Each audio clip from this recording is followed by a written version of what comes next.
No nos Bueno. merezco. Bueno, mi proyecto de cátedra constitucional es un trabajo que le ponen a la gente de 11 por parte del área de ciencias sociales.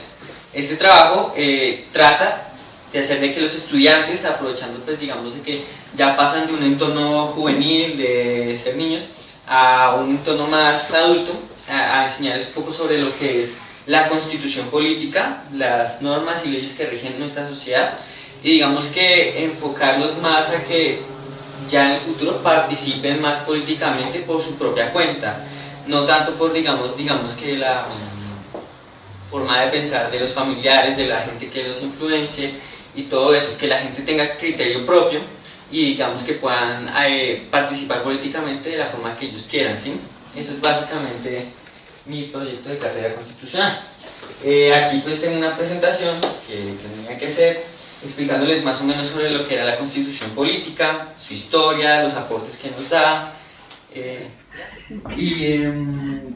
básicamente lo que yo quiero hacer es que digamos que ustedes, bueno, no ustedes tanto, sino por ejemplo Pachito, Juanita y Lucía, digamos que aprendan lo que es la constitución política, la importancia de ello en nuestra sociedad y que digamos de que puedan, digamos que luego enseñárselo a la demás gente para que ellos también puedan participar de la mejor manera en ello. ¿Listo?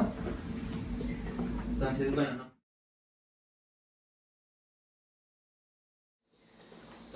no. Como decía antes, mi objetivo pues, es que todos ustedes puedan ver lo que es la constitución política, aprender de ella y aplicarla más que nada en un entorno real. ¿Listo? La constitución política, digamos que se dio solo, hubo una primera en 1886.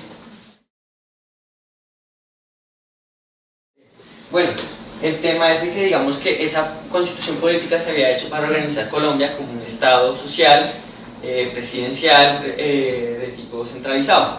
La idea de ello era pues digamos de que hacer que la comunidad de Colombia, la Gran Colombia en aquel entonces, pudiera tener sus derechos y deberes como ciudadanos bien claros, ¿sí?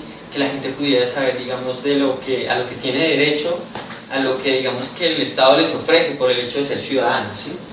Esta era una constitución que en aquel entonces estaba bien, pero digamos que más adelante, más actualmente, digamos que se empezó a volver muy obsoleta. Esta primera constitución estaba muy arraigada con la religión, estaba muy pegada a la iglesia y le daba demasiados poderes y demasiadas responsabilidades que no debían ir con ella, ¿sí? Por tal, digamos de que mucho más adelante, 105 años después, básicamente, se creó en 1991. Básicamente lo que causó esta constitución era el hecho de que, como decía antes, la constitución estaba muy desactualizada, estaba obsoleta, estaba en un contexto histórico muy diferente al que ya se veía en los años 80, 90 de Colombia, ¿sí? Básicamente a la gente no se le tenía en cuenta mucho en la democracia, no tenía mucha participación política y digamos que la democracia en aquel entonces era simplemente representativa. ¿En qué consistía? En que yo te elijo simplemente y tú haces lo que quieras con nosotros, ¿sí? Yo pienso que tú debes elegir, tú debes gobernarnos, pero hasta ahí yo llego en mi participación como ciudadano. Básicamente eso fue también una de las partes por la cual se intentó cambiar esa constitución. Otro factor que también favoreció a la nueva constitución fue, digamos que ese momento de violencia, de corrupción y de problemáticas que existían en aquel entonces, ¿sí? Por un lado pues estaban digamos que las guerrillas, el ELN, las FARC, el M-19, todos esos digamos que grupos delincuenciales. Básicamente lo que ellos querían, y en ese momento que estaban en negociaciones con el gobierno de Virgilio Barco, lo que querían era hacer más allá de, querían crear unos partidos políticos más allá del liberal y el conservador, ya que esos eran los únicos que habían por aquel entonces. Si recuerdan bien, pues el Frente Nacional fueron básicamente 16 años en el que solo el Partido Conservador y el Liberal se andaban intercambiando las gobernaciones del país. Entonces, eso por un lado, ¿sí? Obviamente el gobierno pues no lo hizo parte de las negociaciones, lo rechazó, pero digamos que ahí ya se tenía una idea de que la gente ya quería cambiar parte de la Constitución. Seguidamente pues a eso también surgió un movimiento estudiantil llamado la Séptima Papeleta. Este grupo estudiantil era de unos jóvenes que básicamente eran universitarios, quienes veían en aquel entonces que habían elecciones, entonces por ejemplo se escogían gobernadores, se escogían presidentes, bla bla, y todo el tema. Habían 6 papeletas en ese momento. Entonces estos estudiantes por iniciativa propia crearon una séptima papeleta, la cual daba un voto al sí para hacer una nueva constitución política, ¿sí? La idea de ellos era, pues como yo decía antes, actualizar la constitución porque no estaba funcionando de la mejor manera, la gente no podía realmente tener una voz para actuar en la cual, aunque no fue oficial, no fue pues parte del gobierno, como hubo mucha gente que le dio apoyo a esta, pues digamos que se tuvo en cuenta al final.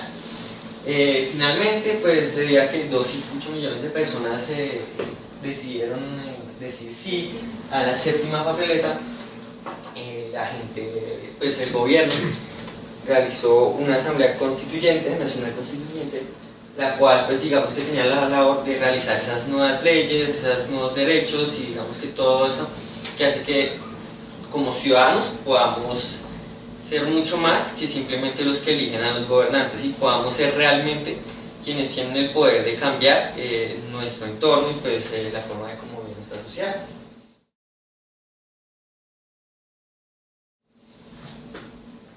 Los cambios más importantes que hubieron en el cambio, digamos, de la primera constitución con la última que se realizó, era que se crearon, digamos que, como dije antes, estaba se pasaba de representación, de la democracia representativa a la participativa, en donde la gente ya realmente podía crear sus propios partidos políticos, la gente pues podía, digamos que, tener más poder sobre aquellos sobre quienes votaban, ¿sí? Se crearon acciones como la tutela, con las cuales la gente ya podía acatar con el gobierno para pues que digamos que éste pudiera prestar atención con los problemas que la gente tuviera. Y básicamente se dejó de lado pues la parte de la iglesia que ya estaba tomando demasiado poder con respecto a lo que es la política y pues digamos que se le separó completamente. Eso es básicamente todo. ¿Qué quiero que les quede? Que digamos que la Constitución, más que una cantidad de normas, Pachito, Lucía y Juan, es una herramienta que les permite a los ciudadanos a poder participar de mejor manera, ser mucho más que solo tú, ¿sí? Te da herramientas para protegerte, te da tus derechos, tus deberes y te permite.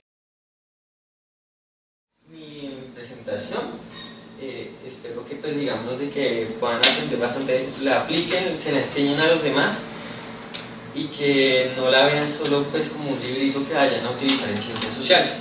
Eso es todo. Muy bien.